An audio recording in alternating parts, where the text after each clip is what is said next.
Welcome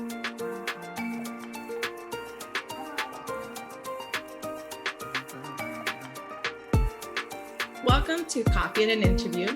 I'm Jacqueline Pena, and I'm here today with Jennifer Chapman, the founder of Just Commit Coaching. Jennifer, welcome to the show.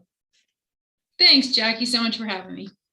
I'm very excited about our conversation, but first, can you tell us a little bit about Just Commit Coaching itself? What is this organization? Yeah, so I founded this last year during COVID.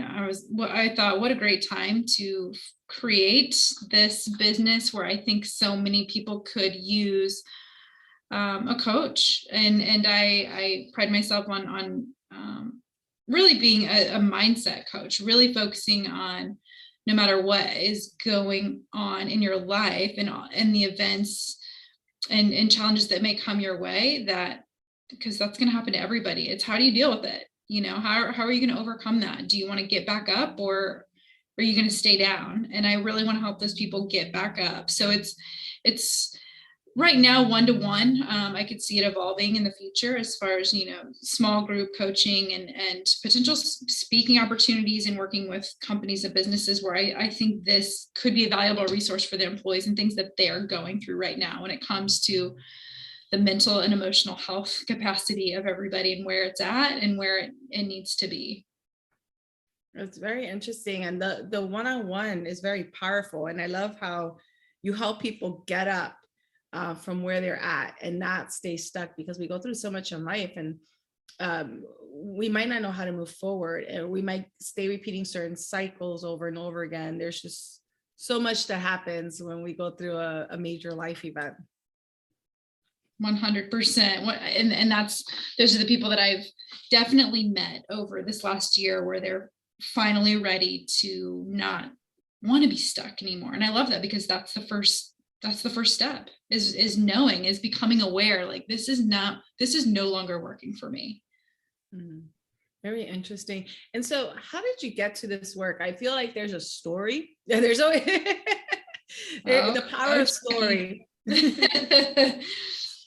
There certainly is. I'll shorten it. So I spent most of my career in sales, and a few of those years in a corporate environment, like really hustling and really trying to achieve the most that I could achieve from this professional capacity. And I did that in 2016. I was able to hit President's Club with this corporate organization, which is the pinnacle in sales. And as excited as I was, I had also turned 34 in that, within those couple of days that all that had happened. And I had this epiphany, like, that I realized my mom was 34 when she passed away. So to step back, I did lose my mom when I was 11 years old. And I only knew up until this very moment that I was 11 years old, but I didn't realize she was 34. And I lost her very suddenly and tragically. And we can talk about that more if you want to, but it was really like acknowledging I still feel so young. I still have so much I want to accomplish and do, and let's not waste any time doing it. And then really 9 months later, life had different plans for me as well. And I suffered a life-changing stroke at 34 and went through lots of physical rehab and recovery in the acute setting, learning how to walk and gain my voice back, because I had lost that, and the ability to swallow, and vision loss, which I still have. That's my daily reminder that no one can see, right? But it was really the mental and emotional space that I really struggled in. And it wasn't until I hired a life coach that truly everything came full circle for me, and I was able to start to heal myself. Wow, 34 is so young. And it was such a dramatic stroke. I mean, you couldn't swallow, you lost your voice, vision, you had to learn to walk. That was there's no way that can be life-changing at all. How did you get here? You did some serious work, I hear, with a coach, but it's been a few years. And let me stop there, because I can keep going. I'm just astounded. I'm surprised at just how young you were. Yeah, thank you. I honestly when I got to the hospital very quickly, and they misdiagnosed me because they didn't suspect stroke from a 34-year-old. So it definitely took hours and days to really acknowledge that that's what it was, and that I had had several clots in my brain, and why. And not only that, it took them 18 months after my stroke and me continuously seeing my neurologist and other specialists to rule out what happened, why did this happen, and that they had found a dissection, a tear in the artery in the back of my neck, but I still didn't know how I got that. But it was peace of mind to know, okay, we know what caused the stroke was this tear or the clot. But it literally, I can tell you, in the last 60 days, I've been working with the non-traditional route in wellness, a holistic route, and they have been able to, in a very short amount of time, tell me how I got the tear in my artery. And we can go into that. It's high calcium levels is what it is. And that's been taken care of, but no one's been able to put 2 and 2 together until literally the last 30 days. Oh my goodness. So that's a lot of information right there. It is, and it's a lot to process. And so high calcium levels, meaning the body producing too much calcium, or yes, combined with calcium intake. And yeah, my body was just producing too much. So a year after my stroke, they found that. And I had thyroid surgery to remove part of my thyroid that was producing too much calcium. So that was fixed, but it was like these doctors just found a problem and fixed it, but they did not tie it to high calcium. Ultimately, if your body's doing that, it's going to cause your arteries to thin and narrow and cause the tear. That's what happened. Yeah, it's a powerful story, and it teaches us about pushing hard when it comes to our health and being our own best advocates and fighting to get information, but then also empowering yourself through this journey, this very difficult journey, and being able to get to a place where now you can empower others through Just Commit coaching. Do you want to tell us a little bit more about the work that you do, and then we could jump into some things that we could do ourselves to empower ourselves from the lessons we learned from you? But tell us a little bit more about what you do there and Just Commit coaching. Yeah, it's working with like I said, women that are where I was and want to get to a place similar to where I am, where you've come to find the purpose in these circumstances that happen, because there's purpose in all of it, and it's wanting to know why. Right, just like understanding there was purpose for my losing my mom so young, which is really hard to still say, and it's taken a lot of work to really understand, like, yeah, she is, I made it for a reason. I could have very easily not made it through this severity of the stroke, but she was protecting me, and I'm now going to pay it forward and honor her legacy while serving others that have maybe gone through trauma or grief, in some capacity, and have not yet wanted to open that door to why is this trying to serve me? And when I worked with my coach, the aha moment was when she asked me, did you ever ask yourself why you? And I was never a girl to ask why me. How could this have happened to me? I've never said that. But she looked at me very matter of fact and said, that's because you need to ask yourself, why not you? And I was like, that just hit me. That just hit, and it took me a long time to process. Okay, this happened for me. This happened for me, a purpose, a reason. What is it? And so now I want to help other people get to that moment where they have their light bulb moment and knowing, like, okay, this happened, this situation, as hard as it was, there's purpose for it. And now I can come to a place to start to heal and embrace this moment and not only accept it, but to embrace it and to be able to move forward in a different way and create this best new version of yourself, because it's there, it's within you. You just have to want to go deep enough to find it. Mm-hmm. Very powerful. And I love that you're focusing on finding a purpose and helping people understand that this happened for a reason, and we need that reason, that purpose, that, and then from there framing our why for us to be able to Mm. move forward. So I think it's a wonderful approach tied to this notion of purpose and acceptance and understanding the reasons behind situations in our lives, and what we're going to do with this information. How do we move forward with it? Yeah, and I do want to say, I think, as we may all know, and maybe some of us know better than others, or maybe some of us don't want to know quite yet, but how much like the fear holds us back from wanting to know. You know, the ego part of us is trying to keep us safe and protected from wanting to know. But man, once you know how to meet that fear part of you, that ego part, and understand that it was just, okay, it was here for a purpose, but maybe it wasn't effectively serving me.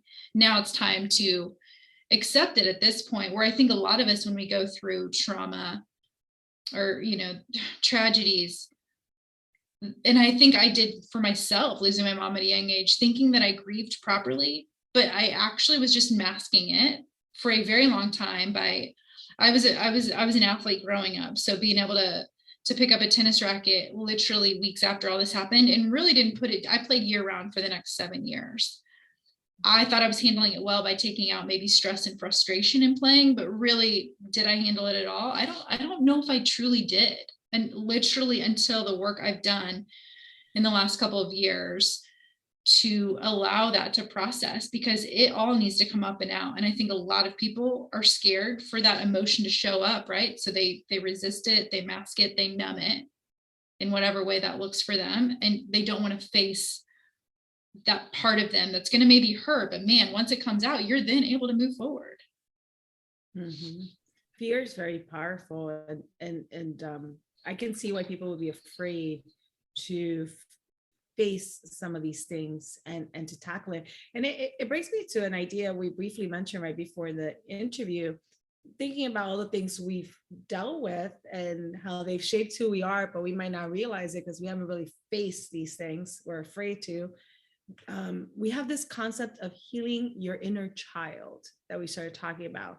And I feel that that's part of that process. We have to be able to go back and look at what happened, and we have to go back and heal our inner child who, you know, in your case, you were 11. Do you want to tell us a little bit more about this concept and this work that you're doing on healing your inner child? Jackie, it's so powerful. And I can speak to it firsthand, and just in the program that I've just been certified in, and we did a lot of coaching with each other as peer coaches in this program. Almost every session, once we've learned about the concept, it's all about, okay, what's maybe alive for you right now? Maybe what's something struggling in your life that's active for you right now? And then once that person brings awareness to it, you kind of go, okay, when's the first time you actually were aware of this feeling or this emotion or, you know, this pattern that you have now? And more times than not, it's so fascinating to know, like, oh, I was introduced to that way because that's the way my dad used to do things, or that's the relationship I had with my mom was a challenge, or, you know, I was shown all these ways by the time I was 10 and didn't realize they were like ingrained in me, whether I wanted them to be or not. But now it's then going back and meeting that 7-year-old self or that 10-year-old self and having actual dialogue with those parts. And I mean, the work I've done with even, let alone myself, but clients up to this point, extremely powerful, because then you can just finally like accept it and be able to release it, and then taking aligned action moving forward, whether that's pivoting and doing something different, you know, and going a different direction than what you were always programmed and trained to do from your past, from when you were a child. It's incredible work. And I did that with the master coach in this program, and was able to have dialogue with my 11-year-old self, which I had never really done before. And I can tell you it was the most like intense, powerful session I've ever had. Wow. I mean, I can picture that because losing your mom and how that affected you for so many years and handling it through sports and then Mm, not truly facing that and understanding how that shaped you. And then now doing that work, I can imagine how difficult that work is, but how liberating, yes. I think is what I'm thinking. You know, it you understand the reason, you get your purpose from there, you resolve those issues and emotions to some extent because there's long-term work to do around there sometimes. And you can use what you get out of this to keep defining your purpose and where Mm, you're going. yeah, for sure. And I think a lot of us, it's just something that it's like, what did you not hear growing up? You know, what did this little girl or little boy just need to hear from you? And you being able to say that to them, and then them being able to receive, like fully receive that and breathe it in, is like a transformational moment. Mm-hmm. Yeah, very powerful. You have me thinking. I just I have a lot of work to do myself on all kinds of things around my childhood and where we show emotions, if we showed emotions, how, you know, alcoholism in the, you know, at home and having an alcoholic parent and, you know, the immigration story itself and what you go through as a family in the US when it comes to the immigration story. And there are just so many things to look at. And I'm wondering, wow, this might be some deep work for me to do this holiday season and then going on beyond. I mean, this whole year, I should say, and going beyond. I love it. I invite you to do so for sure. Yeah. Yeah. I definitely need to definitely look at some of this. You shared some great stories and some advice already, and gave me a homework assignment without even knowing it, which is to have this conversation with the younger version of myself, the 4-year-old and the 7-year-old. You know, those key experiences. Do you have any other strategies or advice for us in terms of getting us to find our purpose and getting us to reclaim our identity, figure out who we are based on that, and then be able to map a course to our future where we want to go?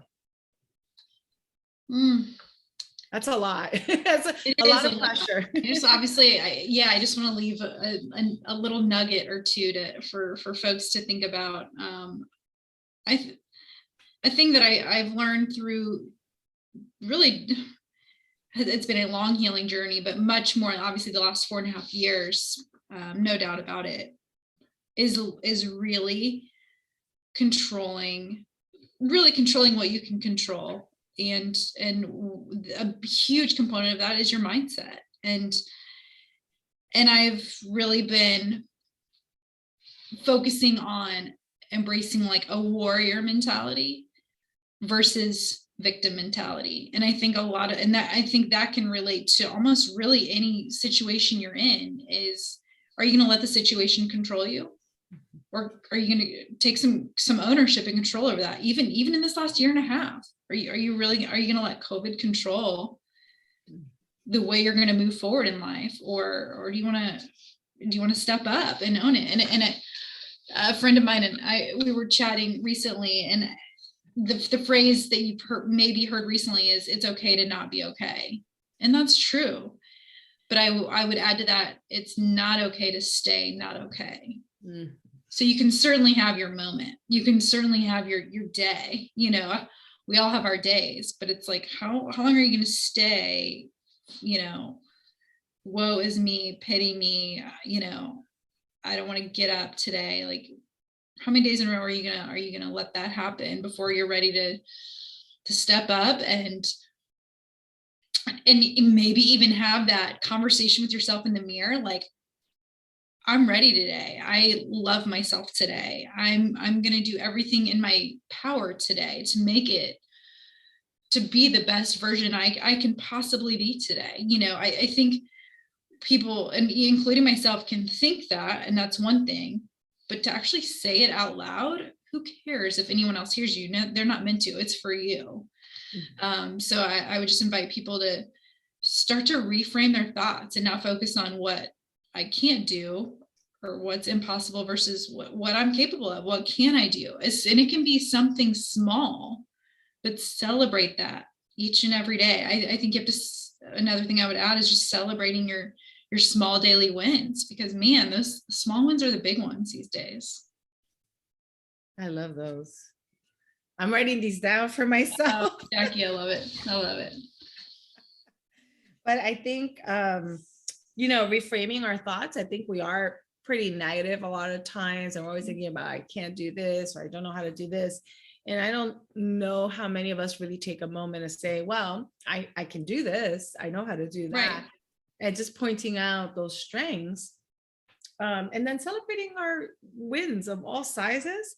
I think we just go a lot of times, the to-do list, and we don't take time to celebrate the wins unless they're really big ones. Right. And we lose some great opportunities to celebrate all the other wins.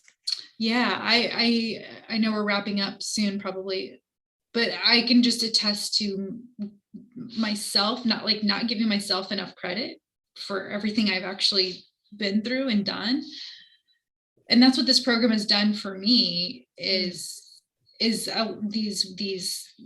human beings that I have sessions with really just hold that space for me and allow me to celebrate myself and be proud of my accomplishments and what I've overcome. And that's what I want to do for people that I work with moving forward. Is a huge part of it is simply holding a safe space for someone to not only let out whatever needs to come up, but like to honor yourself and celebrate who you are and why you're here. And if you can't do that for yourself today, that's okay. I want to help you find how to do that, though, because so many people look externally for that validation, and they need someone else to tell them.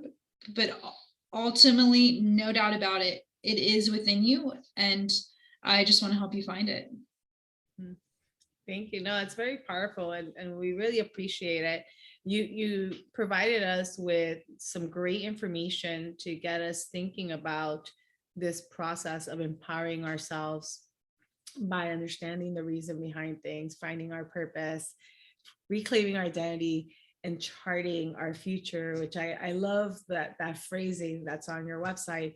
But so you gave us, I mean, it's powerful. And what we're looking to do is to keep finding ways to empower ourselves to live our best lives possible. And today is the day to start doing some of these things, to celebrate the wins, to think about things that we can do. I mean, there's just reframing how we think, and also taking the time out to start processing the concept of healing our inner child and being able to work back to that. Because I think a lot of times we have to resolve some of that old stuff, right, in order to move forward. And 100%. Yeah, because it is a part of our identity, but we just haven't properly resolved it or processed it. So very powerful advice, Jennifer. Thank you for sharing that. I know we're wrapping up, and I was curious to know if you had any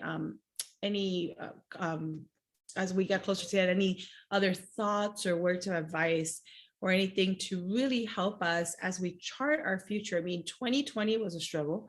2021 did not get much better. I find that 2021 was much harder actually for many of us. And now 2022, I feel 2022 is the year to really own our identities and really kind of make peace with everything that's happening and find our way forward, and become empowered in that journey. Any advice for us as we go on that 2020 empowerment journey?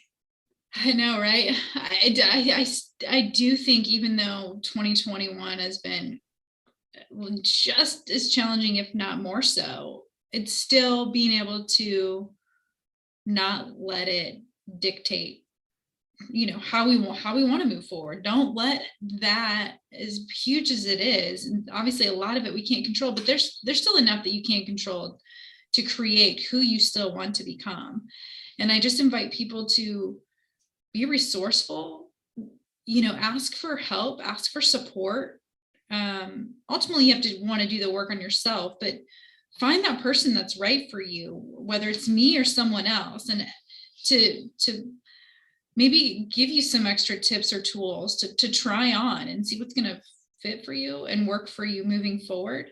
I definitely do complimentary clarity calls. So if someone's even just remotely intrigued on what this could look like for them, please send them my way. You can email me at jennifer@justcommitcoaching.com. I would love to hear from them, from you, anybody, because I want to help you. I want you to know that you do have the control to make a difference in your own life if you want it bad enough. Own the inner warrior that is inside you. Do not stay a victim. That word honestly makes me cringe a little bit, because I was called a stroke victim more than once, and it's like, wait a second, how I'm still here. Like I think of victim meaning you either didn't make it in this life, or you've got the victim mentality and you've let your situation take control over you. And it's time to step out of that, step up, and make the decision to want to make a huge change in your life. Mm-hmm.